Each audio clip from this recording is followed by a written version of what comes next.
Welcome back to एनजीकॉन academy students. और जो हमारा अभी का चैप्टर है वो है ऑसिलेशंस और वाइब्रेशंस से रिलेटेड। ठीक है, चैप्टर का नाम ऑसिलेशंस है।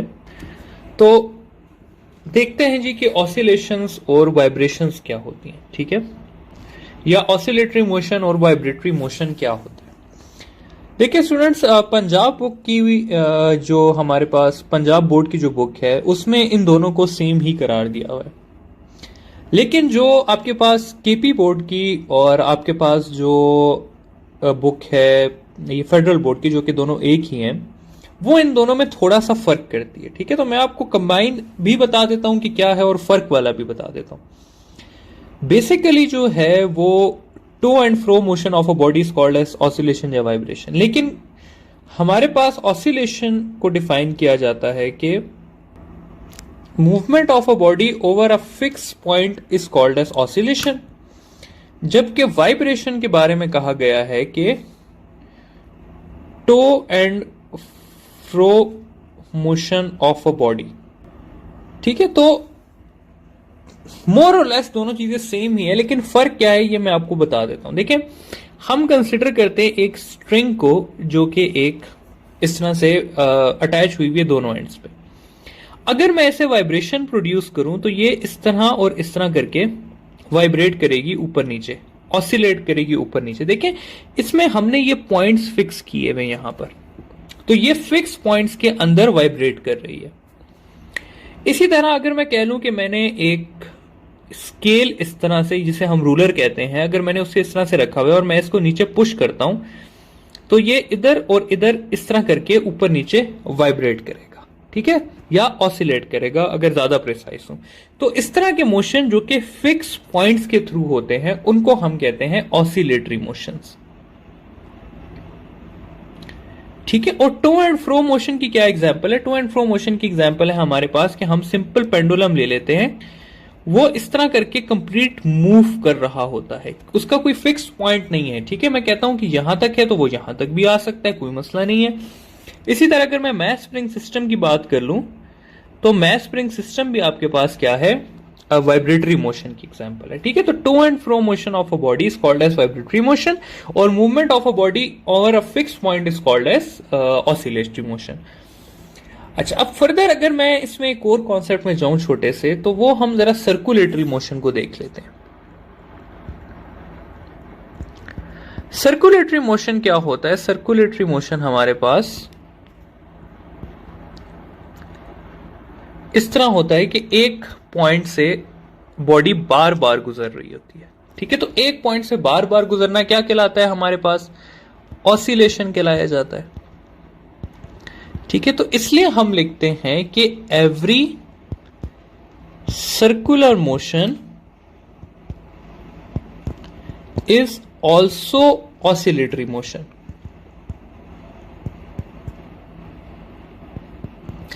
But every oscillatory motion is not circular motion।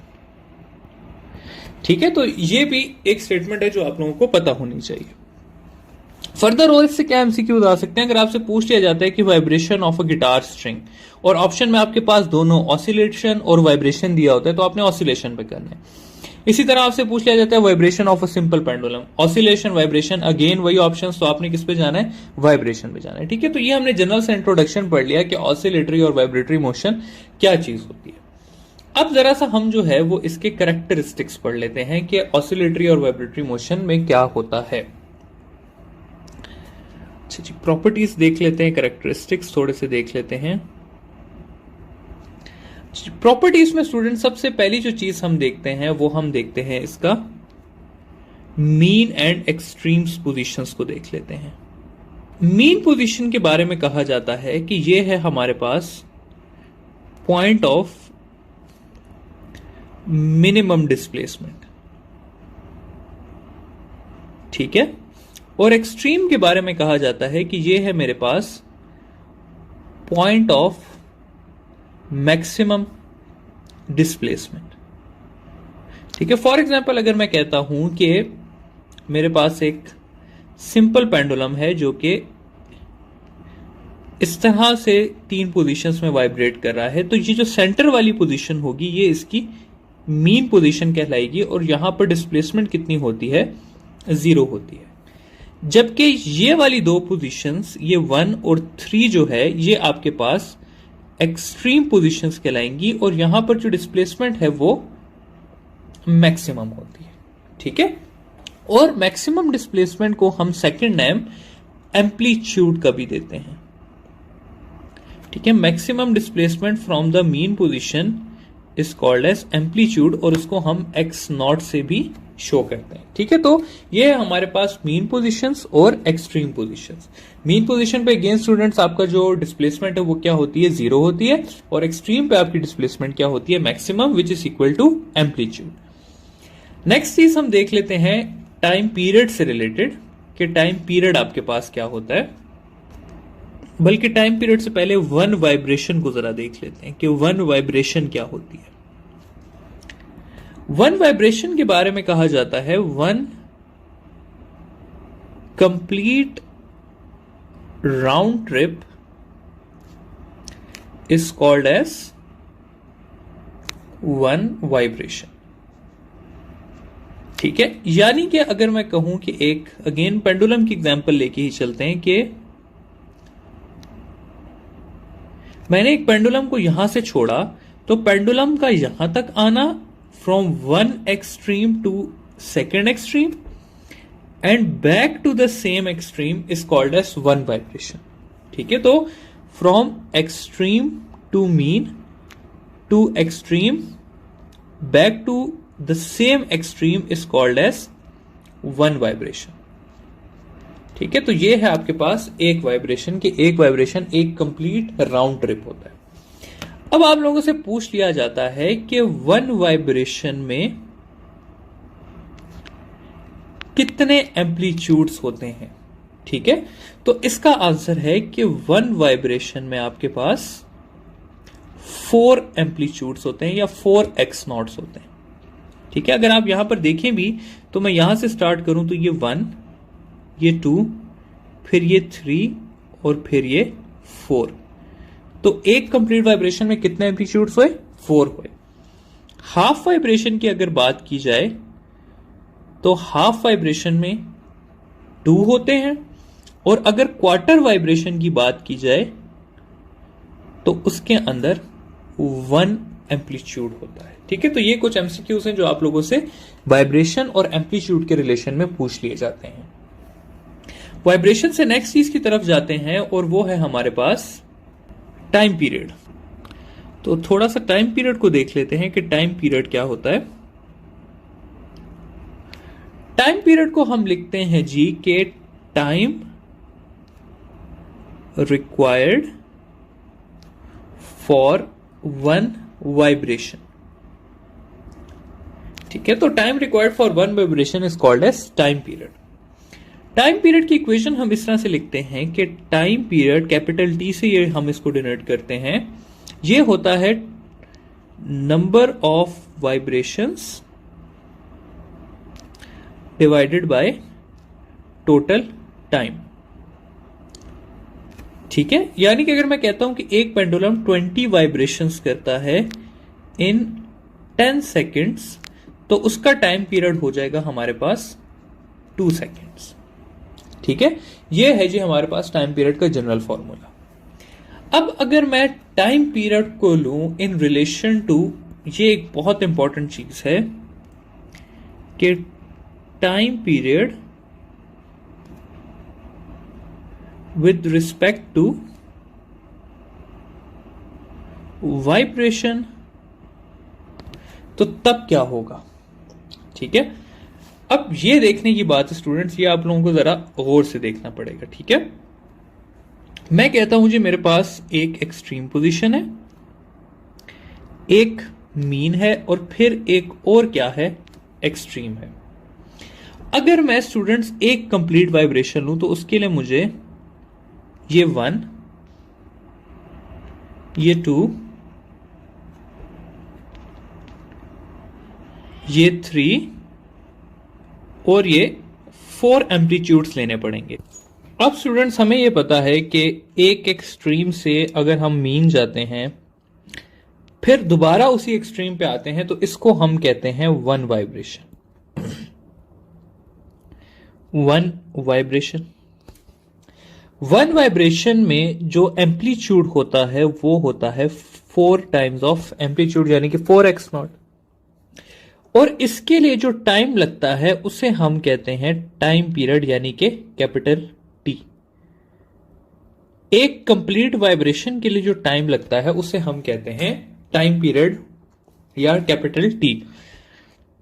अब मैं कहता हूं कि ये बॉडी हाफ वाइब्रेशन कवर कर रही है, यानी कि ये सिर्फ एक एक्सट्रीम से दूसरी एक्सट्रीम पे जा रही है, जैसा कि मैंने अभी ऊपर डायग्राम में शो किया हुआ है।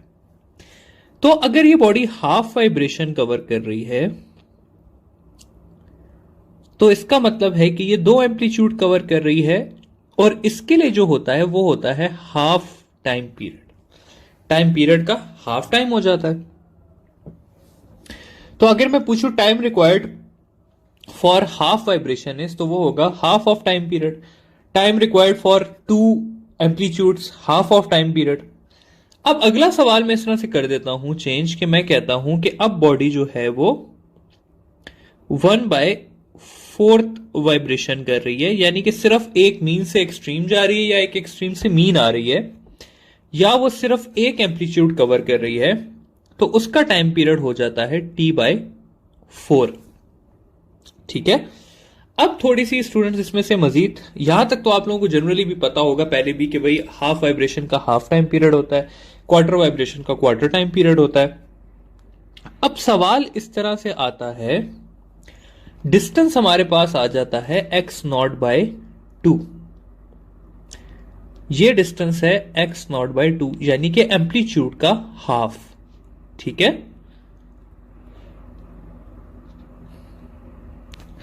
तो x0/2 से 2 पे क्या होता है? ठीक है, यानी कि मैं कहता हूं 1/8 वाइब्रेशन पे क्या होगा, या फिर x0/2 पे क्या होगा। तो उसके लिए स्टूडेंट्स हमें 2 चीजें देखनी पड़ती हैं। ठीक है, हमें देखना पड़ता है कि बॉडी मीन से x0/2 डिस्टेंस पे आ रही है या बॉडी एक्सट्रीम से x0/2 डिस्टेंस पे आ रही है। ठीक है, अगर बॉडी मीन से x0/2 डिस्टेंस पे आ रही होगी तो उसको टाइम लगेगा T/12 ऑफ टाइम पीरियड, यानी कि अगर बॉडी यहां से इधर आ रही है तो उसको टाइम पीरियड लगेगा T/12। या मैं कह सकता हूं कि मीन और x0/2 के बीच में टाइम पीरियड है T/12। और अगर हम एक्सट्रीम से देख रहे हैं तो एक्सट्रीम से इसका टाइम पीरियड होगा T/6। ठीक है, यानी कि ये जो इंटरवल होगा ये होगा T/6 का। ठीक है, फाइनली स्टूडेंट्स हम एक और डिस्टेंस देख लेते हैं जिसको हम कहते हैं x0/√2 डिस्टेंस। ठीक है, यानी कि वो डिस्टेंस मीन के थोड़ा करीब है। तो एट x0/√2 डिस्टेंस हमारे पास टाइम पीरियड T/8 हो जाएगा। ये फर्क नहीं पड़ता कि हम मीन से आ रहे हैं या हम एक्सट्रीम से आ रहे हैं। ठीक है, तो x0/2 डिस्टेंस पे टाइम पीरियड इस तरफ का भी T/8 हो जाएगा और इस तरफ का भी T/8 हो जाएगा। तो अब स्टूडेंट्स अगर ये सारी नॉलेज आपके पास हो तो मेरा नहीं ख्याल कि आप एम्पलीट्यूड और टाइम पीरियड से रिलेटेड कोई सवाल गलत कर सकते हैं, या वाइब्रेशन और टाइम पीरियड से रिलेटेड कोई सवाल गलत कर सकते हैं। जैसे कि मैं आपसे पूछता हूं कि एक बॉडी मीन से एक्सट्रीम की तरफ जा रही है तो हाफ ऑफ द एम्पलीट्यूड पे उसका टाइम पीरियड कितना होगा। तो यहां पर लिखा हुआ है कि अगर एक बॉडी मीन से एक्सट्रीम की तरफ जा रही है तो x0/2 पे उसका टाइम पीरियड T/12 होगा। मैं कहता हूं एक बॉडी एक्सट्रीम से मीन आ रही है और x0/√2 पे उसका क्या टाइम होगा, तो वो होगा T/8। हाफ वाइब्रेशन के लिए टाइम पीरियड कितना होगा, यहां पर लिखा हुआ है कि हाफ वाइब्रेशन के लिए टाइम पीरियड होगा T/2। तो ये चीज अगर आपको पता है तो इससे आप तमाम सवाल सॉल्व कर सकते हैं टाइम पीरियड और एम्पलीट्यूड से रिलेटेड। टाइम पीरियड से थोड़ा आगे जाते हैं और जरा फ्रीक्वेंसी के टॉपिक को देखते हैं कि फ्रीक्वेंसी क्या होता है। फ्रीक्वेंसी हमारे पास होती है नंबर ऑफ वाइब्रेशंस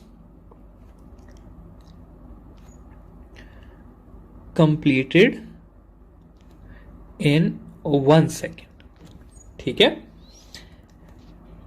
फ्रीक्वेंसी के बारे में हम कहते हैं कि फ्रीक्वेंसी जो है वो है इनवर्स ऑफ टाइम पीरियड। ठीक है, या मैं इसको ऐसे भी लिख सकता हूं कि टोटल टाइम